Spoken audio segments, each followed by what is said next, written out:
Now there are some other things we can do. We can do lots of things. Let's just change this array slightly as well, this loop slightly.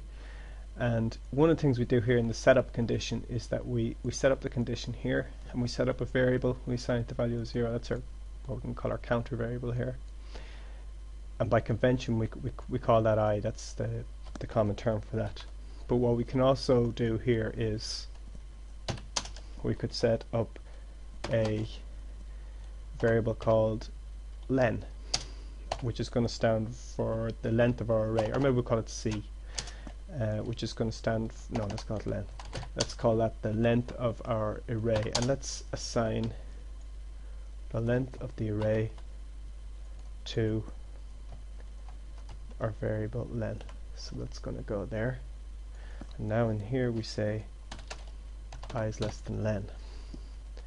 So you can see here, now you may have a particular preference. We've made this longer. This has become longer here. Let's just quickly check before we do anything else. Let's just, good practice, run our code again and see if it produces the desired output. So let's just clear the output here again for a second. Oops. And let's just run this again, just see in case we've introduced any bugs or anything or mistyped anything. Okay, that's exactly what we wanted. The output is correct down here. Now let's just see what's different about this loop that we created this time. This is our setup before the first semicolon. And in our setup this time, we've created two setup variables. We created I, which is a counter variable. We assigned that the value of 0.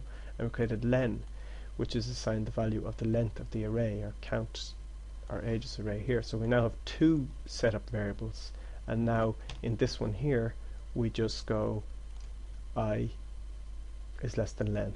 So we've made that a bit more succinct there, that our test condition. Something important, what is better about this, what is worse about this is more wordy. This is longer, it's more verbose rather than our previous formulation. But this is slightly more efficient in arrays with, if we had a very large array.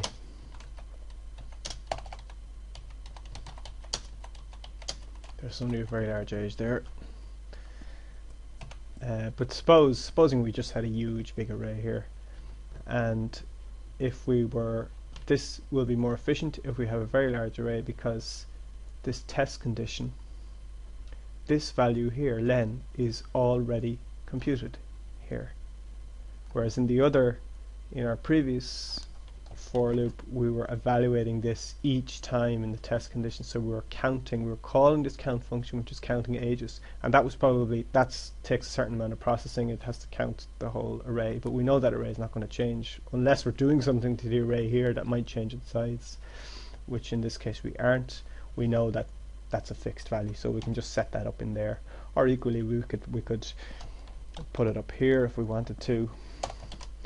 We'll just delete that comma. So I should have said there that when we have more than one expression in our setup, we separate them with commas. So we could do it this way either, and that's perhaps a bit more readable than our previous example. Although what's nice about our previous example is that now we've introduced this here into our global namespace of the program, that len variable, so that is now in memory. But when we create it in here, it's better because that variable will only exist in this loop, and then it will go away, and that's obviously preferable. Now let's just go back to our original loop because it was easier to read, and make things a bit more. Let's do this, put this guy up here. So for now,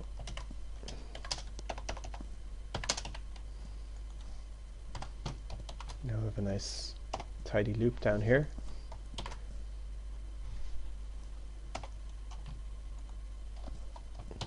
Now when we have our loop here, it's important to note that this, by convention, we usually start at 0 and we go up and so on. We increment and we go up to a certain number here. But equally, we might want to start at the top at the end of the array and go to the bottom. So in that case, I will be equal to len minus 1, and I will be greater than 0, and we decrement I.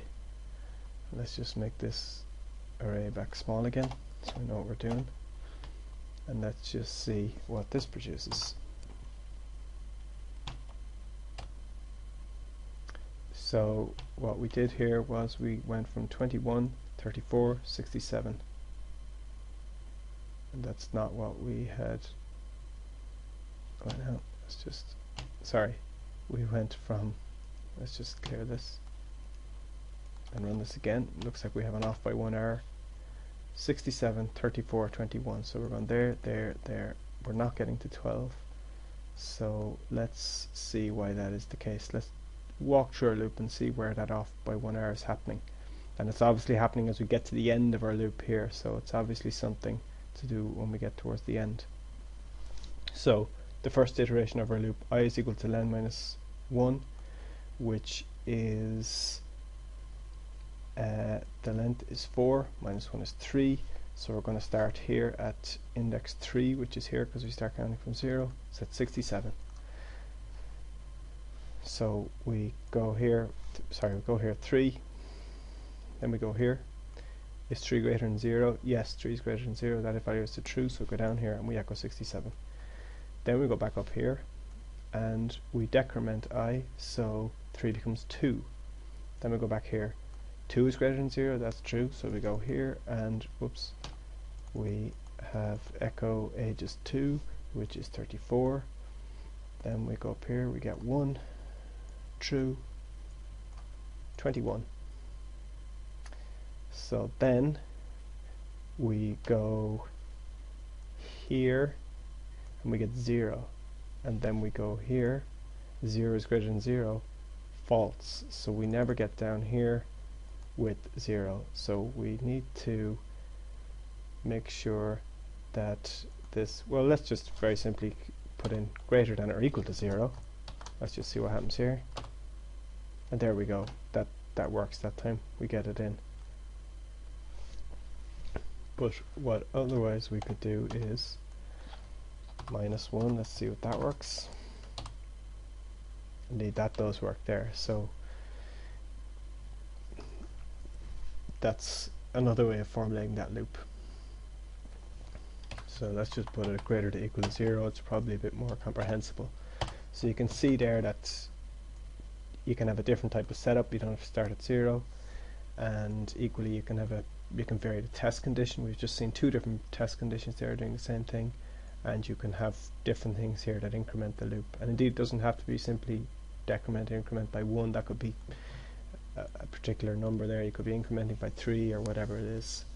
So that's a very brief introduction to the for loop in PHP.